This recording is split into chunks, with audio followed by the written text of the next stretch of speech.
Dear students, we will continue with our topic of making an effective lesson plan. Today we are going to make a lesson plan in English for class 3rd. परिषदीय विद्यालयों में grammar पढ़ाने के लिए अलग से कोई किताब नहीं है, इसलिए आप प्रयास करें कि आप ज़्यादा से ज़्यादा लेसन प्लान ग्रामर के ही बनाएं as compared to the lesson plans in prose and poetry. So let's start the discussion.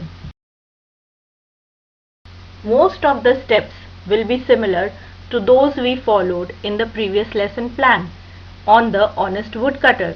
First, write down the lesson plan number, then the name of the school which has been allotted to you for practice teaching, and after that your own name, followed by the date on which you will teach the plan in the class for which you have made the plan, subject English, period and the time duration. Next we have the topic. Write the heading topic and leave it blank on the blackboard. But while writing the plan in your notebooks, you can write the topic, that is use of articles a and the. Next we have the general aims. General aims in इस lesson plan में different होंगे पहले वाले lesson plan से, क्योंकि वो गद्य pros पढ़ाने के लिए बनाया था और ये व्याकरण ग्रामर पढ़ाने के लिए है। चलिए देखें कि ग्रामर में लेसन प्लान बनाते समय हमारे क्या सामान्य उद्देश्य होने चाहिए। पहला, to enable the students to use grammar rules practically. Second, to enable the students to speak and write correct English. Third, to develop their interest and confidence in English language. General aims के बाद आते हैं specific aims, जो कि topic से related होते हैं। यहाँ हमारा specific aim है to enable the students to use 3 different articles correctly while speaking and writing simple sentences. Next है TLM टीचिंग लर्निंग मटेरियल, जिसमें हम एक पावरपॉइंट प्रेजेंटेशन यूज कर सकते हैं, कोई शॉर्ट एनिमेटेड वीडियोस यूज कर सकते हैं, पिक्चर्स, चित्र, चॉक, डस्टर, ब्लैक बोर्ड। यहाँ मैं आपके साथ 2 लिंक शेयर कर रही हूँ। इन ये शॉर्ट एनिमेटेड वीडियोस पर हैं, जिन्हें आप प्ले करके देख सकते हैं। फिर आता है हमारा प्रीवियस नॉलेज, पूर्व ज्ञान। हम यह मानकर चलते हैं कि बच्चे वावल्स व कॉन्सोनेंट की सामान्य जानकारी रखते हैं। 3-4 प्रश्नों के माध्यम से हम पूर्व ज्ञान को टेस्ट कर सकते हैं और पूर्व ज्ञान से जोड़ने की कोशिश करेंगे अपने प्रेजेंट कंटेंट को। आइए जानें कि ये प्रश्न क्या हो सकते हैं। इंट्रोडक्टरी क्वेश्चंस, प्रस्तावना प्रश्न, एक्सपेक्टेड आंसर्स, संभावित उत्तर।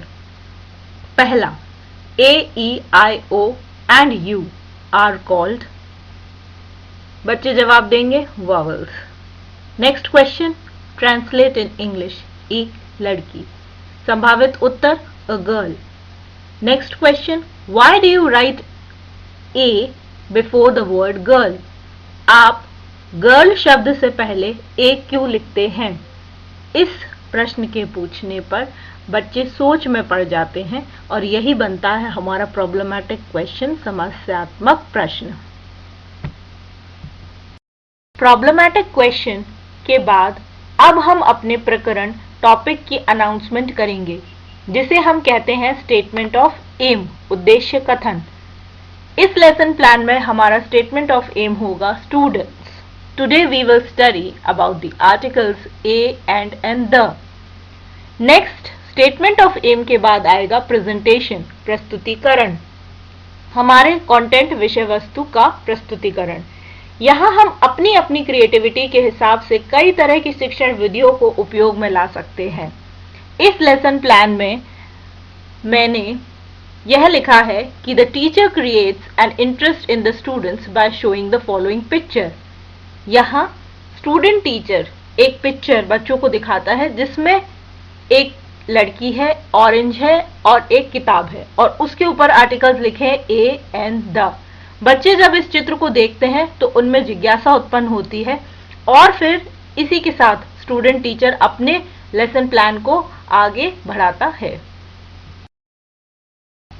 नेक्स्ट प्रस्तुतिकरण में हम टीचिंग पॉइंट लेते हैं, फिर टीचर स्टूडेंट एक्टिविटी, फिर स्टूडेंट एक्टिविटी रिस्पॉन्स, फिर मेथड यूज्ड और black board work.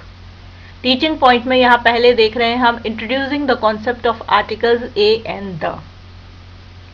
Teacher student activity में the teacher points at the picture and ask the following questions. इससे पहले जो हमने चित्र देखा था, तो स्टूडेंट टीचर उस चित्र को दिखाते हुए बच्चों से कुछ प्रश्न पूछता है। How many girls are there in the picture? आपको चित्र में कितनी लड़कियां दिखाई दे रही हैं? How many oranges are there in the picture? आपको चित्र में कितने संतरे दिखाई दे रहे हैं? बच्चे ध्यानपूर्वक उनकी बातों को सुनते हैं और जवाब देते हैं साथ ही साथ। Next question, how many books are there in the picture? बच्चे फिर जवाब देते हैं एक। तब यहाँ पर स्टूडेंट टीचर फिर एक एक्सप्लेनेशन देते हैं कि when we have to speak or write about a single person, place, animal or thing, we use article a and or the before it.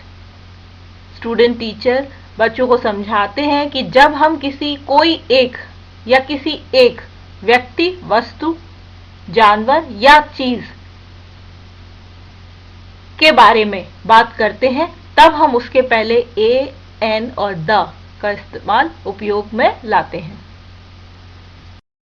हमारा नेक्स्ट टीचिंग पॉइंट है use of a and the as definite and indefinite articles. इसमें आप एक बार read कर सकते हैं और यदि ना समझ में आए तो मुझे कमेंट करके आप अपने डाउट्स क्लियर कर सकते हैं।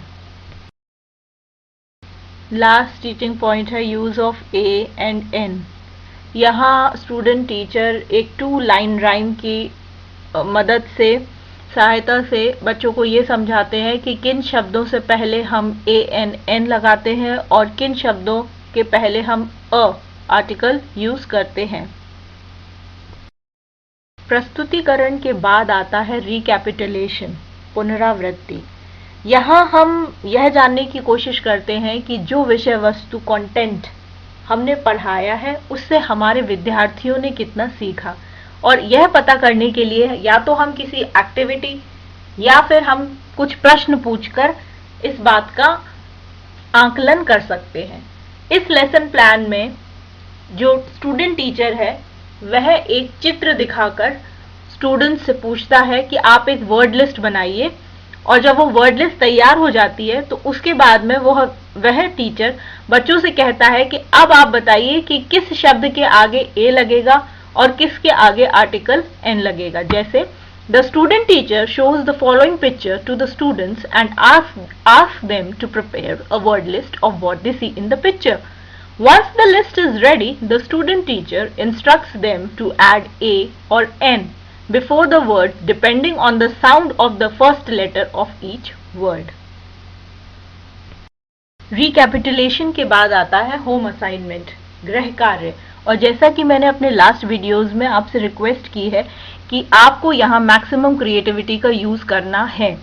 Boring home assignments question and answer form में मत दीजिए प्लीज।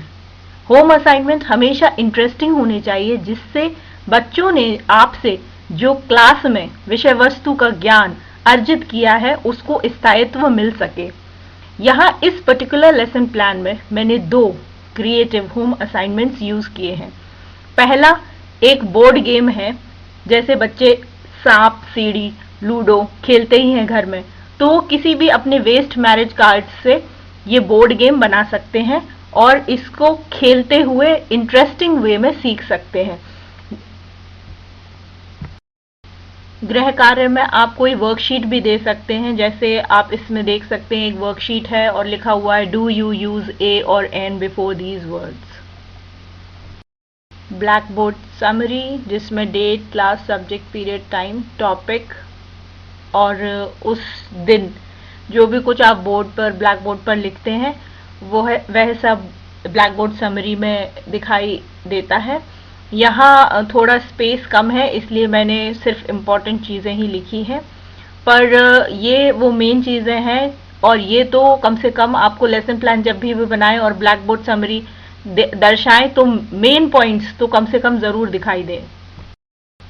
यह एक चार्ट है आर्टिकल्स पर, इसे आप अपने लेसन प्लान में बनाकर लगा सकते हैं और जब आप क्लासरूम टीचिंग करें तो आप ये बच्चों से बनवा भी सकते हैं और इसको अपने क्लास में भी लगा सकते हैं। So that's all for today. Stay at home, stay safe. Thank you.